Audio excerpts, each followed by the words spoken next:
অনেকদিন ধরেই অরুণদার দোকানে খাবার টেস্ট করার খুব ইচ্ছা ছিল। আর এখন অরুণদার দোকান তো প্রায় সবাই চেনো, এত ভ্লগ দেখেছো নিশ্চয়ই। আর তাই দুপুর দুপুর বেরিয়ে পড়লাম অরুণদার দোকানে যাবো বলে। আর দেখো, ডেকার্স লাইন ঢুকতেই কিন্তু পড়লো ফেমাস চিত্রবাবুর দোকান। আর যত ভেতরের দিকে যাচ্ছিলাম না, সত্যি খুব নিরাশ হচ্ছিলাম এত ভিড় দেখে, বিশেষ করেই জয় মাতারার দোকানের কাছে, মানে অরুণদার দোকানে। দেখো, দোকানের ভিতরে কিন্তু কিছুই দেখা যাচ্ছে না, এতটাই মারাত্মক ভিড়। কোনো রকম ঢুকে এই দেখো অরুণদাকে দেখা যাচ্ছে। তোমরা দেখো, এত ব্লগারদের ভিড়, তারপর এত মানুষের ভিড়। অফিস পাড়া মানেই তো তাই। আর এখানেই এত সস্তায় ভালো কোয়ালিটির খাবার পাওয়া যায়। আর আফটার অল বাঙালি বলে কথা, বাঙালি যেখানেই খাবার সেখানেই কিন্তু বাঙালি, কথাতেই আছে।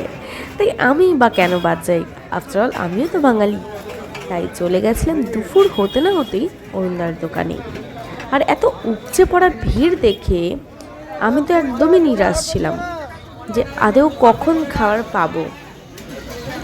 যাই হোক, সব থেকে নিরাশ হয়েছিলাম এত ছোট ক্রিয়েটারের সাথে কি অরুণদা আদৌ কথা বলবে, এটাই সব থেকে নিরাশ হওয়ার ছিল।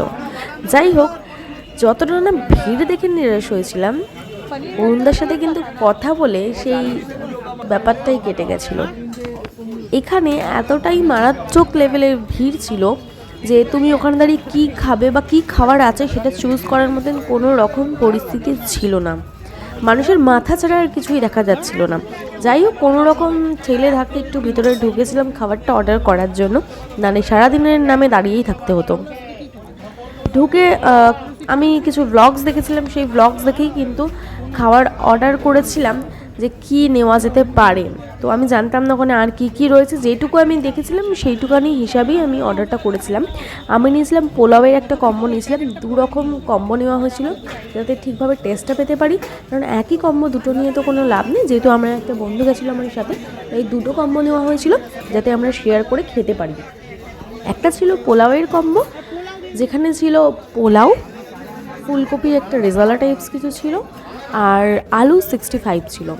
আরেকটা কম্বোতে ছিল মশালা কুলচা, পনির বাটার মশালা, আর ছিল পালক পনির।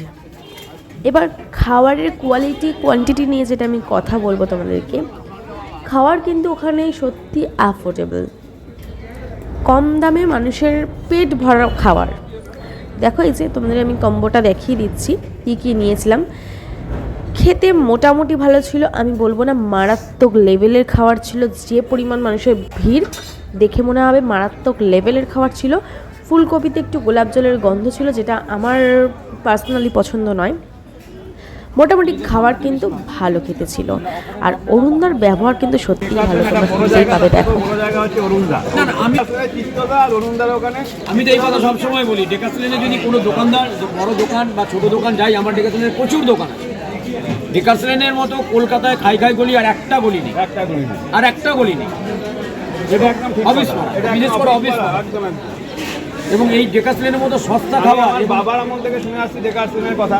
এইবার সেখানে ডেকার্সলেনের চিত্রবাবু দোকান, কিন্তু আমি কি বলবো, এই যে ধরো আমি তোমার এখানে আগেও এসছি কুলচা এগুলো খাওয়ার বিষয়, কিন্তু আজকে এই যে খিচুড়ি, এই খিচুড়িটা এনার্জি এত ব্যাপারটা না। আমার যে একজন যে স্টাফ, ওর নাম হচ্ছে আনন্দ, ও আমাকে, ও ব্রাহ্মণের ছেলে, এটা আমার, আপনি যখন বললেন আমি বলি, ও হচ্ছে ব্রাহ্মণের ছেলে।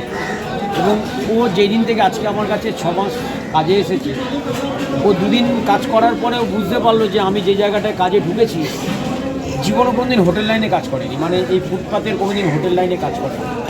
প্রত্যেকটা 14 বছর নাকি ও বসে একটা জায়গায় কাজ করে, বসেই কাজ করা, রোজগার ওখান থেকেই ও করেছে। কিন্তু ও আমার একটা কথাই বলে, দাদা আমি তোমার কাছে 2 দিন আমি কাজ করলাম, এটাকে নিয়ে 3 দিন হবে, আমি কাজ করে না মজা যা পেয়েছি, আমি 14 বছর কাজ করেই মজাটা পাই। জয়মা তারার দোকানে আমি 2 দিন, আজকে নিয়ে 3 দিন, মানে ওই ছেলেটার কথা বলছি, আনন্দের ছেলেটার কথা, ওই লম্বা করে ছেলেটা, হ্যাঁ ওর কথা। এবং ওর ব্যবহার প্রত্যেক, আমার দোকানে আমাদের গলিতে সবারই ব্যবহার ভালো, কিন্তু ওর একদম আলাদা। ও আমাকে একটুখানি ভীষণ ভালোবাসে। আমি যদি সকাল থেকে না খেয়ে থাকি, তো আমি সকাল থেকে না খেয়ে থাকি, মায়ের পুজো হওয়ার পরেই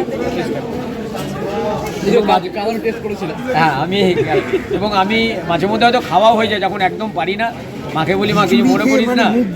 এত সুন্দর কিছু এই যে বেগুন সুন্দরী বললেন না, বেগুন সুন্দরী আমরা মা মাসি জেঠিমারা আমাদের বেগুন ভাজা অনেকে খাইয়ে কিন্তু বেগুন সুন্দরী বেগুনটাকে সুন্দর করে সাজানো দরকার। শুধু সাজালে হবে না, তাকে ডেকোরেশন করলে হবে না, তাকে টেস্ট করতে হবে, তাকে মুখে লাগাতে হবে, তাকে জিভে যেন যে স্বাদটা আছে সেই বেগুন ভাজার স্বাদটা যেন হবে। মানে এই ধরনের খাবার এখানেই প্রথম, সারা বাংলা মানে কলকাতাতে নেই এই বেগুন সুন্দরীর ব্যাপার। সেটা হয়তো আমি জানি না।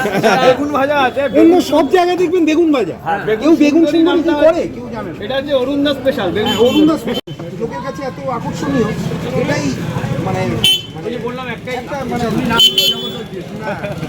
এটা সবার থেকে মানে একটা পপুলার। দাদা এই উপরে দেখানো বাটার নয়, আমার যদি কোনো ভিডিও দেখেন দেখবেন আমার একটা রেসিপিতে হাফ লিটার করে বাটার পনির তো রয়েছে, থাকবেই পনির ফুলকপি না হলে আগের দিনও খেয়েছিলাম, দারুণ। কালকে সব কিছু টাকা কি আপনার বিফলে গেল? একদমই চলে এলাম কিছু পার্সেল নিয়ে অরুণদার দোকান থেকে, সেটা দেখার জন্য অবশ্যই শর্টসে চোখ রাখুন।